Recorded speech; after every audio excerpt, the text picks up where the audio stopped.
பேசுவார்கள். நான் கேட்பது அரசியல் அமைப்பு எல்லோருக்குமான மத சுதந்திரத்தை தந்திருக்கிறது. ஆனால் ஒரு சட்டம் இருக்கு.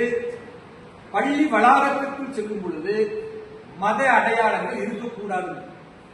அப்போ ஒரு இந்துவாக இருக்கிற மாணவரோ மாணவியோ திருநீர் அணியக்கூடாது, குங்குமம் வைக்கக்கூடாது, ருத்ராட்சி கொட்டையை அணியக்கூடாது. அவர்கள் பக்தியின் அடிப்படையில் அணியக்கூடிய ஒரு கயிறு அணிஞ்சா அதை நீங்கள் அனுமதிக்க மாட்டீங்கன்னா, அது எப்படி இஸ்லாமிய நம்பிக்கையின் அடிப்படையில் இருக்கிற புர்காவை அனுமதிப்பீங்கன்னு கேட்டா, இது மத துவேஷமான கிடையாது. இதுதான் சட்டம். இப்ப பாரதிய ஜனதா கட்சி எல்லா மதங்களையும் மதிக்கிறது. ஆனால் சட்டத்தின் அடிப்படையில் ஆட்சி செய்ய வேண்டும் என்று நாங்கள் சொல்றோம். ராஜ்மோகன் அவர்கள் அமைச்சராக இருக்கக்கூடியவர் இந்து மத நம்பிக்கையை மட்டும் அளிக்க வேண்டும் என்று யோசிக்கிறாரா அல்லது எல்லா மதங்களுக்கும் ஒரே பார்வையை பார்க்கிறாரா என்பதுதான் எங்களுடைய கேள்வி.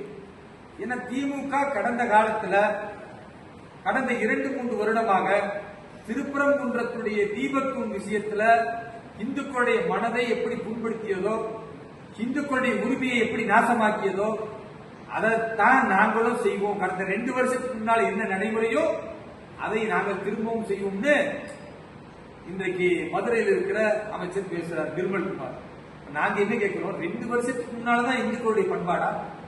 2 வருஷத்துக்கு முன்னாலதான் இந்துக்களுடைய அந்த கலாச்சார நிகழ்வுகளை நீங்க முடிவு செய்வீங்களா? 2000 ஆண்டுகளாக சொல்ல வேண்டும். சனாதன தர்மம் என்பது காலங்காலமாக பின்பற்றக்கூடிய ஒரு தர்மத்தின் வெளிப்பாடா? ஒரு ஜோதியை ஏற்றுவது என்பது எல்லா மதத்திலும் உள்ள நம்பிக்கை தானே. யாரு தடுத்தா? இந்துக்களுடைய நம்பிக்கையை மட்டுமல்ல, சனாதன தர்மத்தை, பண்பாட்டை, கலாச்சாரத்தை அழிக்கிறத திமுக செஞ்சுச்சுன்னா அதை நாங்களும் செய்வோம்னு அமைச்சர் நிர்மல்குமார் அவர்கள் பேசுகிறார்.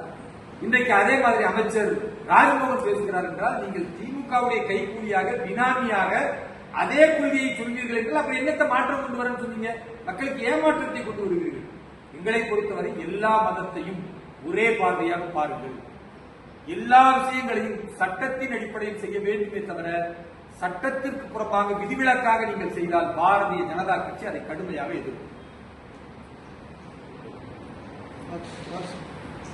ஊடகத்தில் அனைவருக்கும் வந்ததுக்கு நன்றி.